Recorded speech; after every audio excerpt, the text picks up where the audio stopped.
आर्यन को किताबें बहुत पसंद थीं, लेकिन उसके ज्यादा दोस्त नहीं थे। जब दूसरे बच्चे बाहर खेलते, वह लाइब्रेरी के पुराने कोने में बैठकर किताबें पढ़ता। एक दिन जब वह किताबों की अलमारी के पास खड़ा था, उसने एक हल्की सी फुसफुसाहट सुनी। पस्ट, ए लड़के, एक कहानी चाहिए। आर्यन चौंक गया। उसने इधर उधर देखा, लेकिन कोई नहीं था। नीचे देखो। उसने अलमारी की ओर देखा और दंग रह गया। एक सुनहरे रंग की किताब हरे अक्षरों के साथ हल्की हल्की चमक रही थी। अचानक किताब अपने आप खुल गई और अंदर से एक मीठी आवाज आई। स्वागत है आर्यन, ये है बोलती लाइब्रेरी। आर्यन घबरा गया। तुम्हें मेरा नाम कैसे पता? जो किताबों से प्यार करते हैं उन्हें किताबें कभी नहीं भूलती। किताब ने मुस्कुराकर कहा, हम बोलते हैं, लेकिन सिर्फ उन लोगों से जो हमें सुनना चाहते हैं। आर्यन बहुत खुश हुआ। उसने किताब खोली और अचानक वो शब्द हवा में उठने लगे।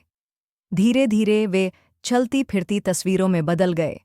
उसने देखा, एक राजा एक विशाल नाग से लड़ रहा था, एक खोजी खोया हुआ शहर ढूंढ रहा था और एक लड़का तारों के बीच उड़ रहा था। वह मंत्रमुग्ध हो गया। हर किताब जादू की तरह अपनी कहानी सुनाने लगी, लेकिन तभी पूरी लाइब्रेरी हिलने लगी। किताबों की अलमारी कांपने लगी और एक भारी आवाज गूंजी, हमारी एक किताब खो गई है। आर्यन ने तुरंत लाइब्रेरियन की तरफ देखा। एक बुजुर्ग औरत जिनके सफेद बाल चमक रहे थे। क्या हो रहा है? आर्यन ने पूछा। लाइब्रेरियन ने लंबी सांस ली। कोई बिना पूछे एक किताब ले गया है। जब तक वह वापस नहीं आएगी, लाइब्रेरी को चैन नहीं मिलेगा। आर्यन ने धीरे धीरे किताबों की आवाज सुनी। वे उसे एक नौमा अंधेरे कोने तक ले गईं, जहां एक पुरानी किताब पड़ी थी, लेकिन उसके पन्ने खाली खोवान्नी हो चुके थे। अगर कोई किताब खो जाए तो उसकी कहानी मिट जाती है, लाइब्रेरियन ने उदास होकर कहा। तभी आर्यन को याद आया, उसका दोस्त रोहन अक्सर किताबें ले जाता था, लेकिन लौट आता नहीं था। आर्यन दौड़कर रोहन के घर गया और दरवाज़ा खटखटाया। मुझे एक किताब वापस करनी है, उसने जल्दी से कहा।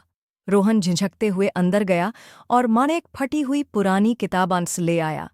मुझे लगा किसी को पता नहीं चलेगा, उसने धीरे से कहा।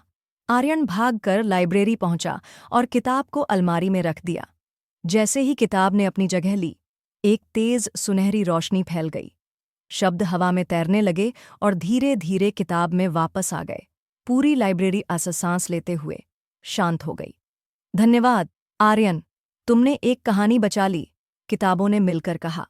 उस दिन के बाद आर्यन सिर्फ एक किताबों का प्रेमियन नहीं रहा, वह बोलती लाइब्रेरी का रक्षक बन गया। उसने यह तय किया कि हर किताब हमेशा अपनी जगह पर सुरक्षित रहे।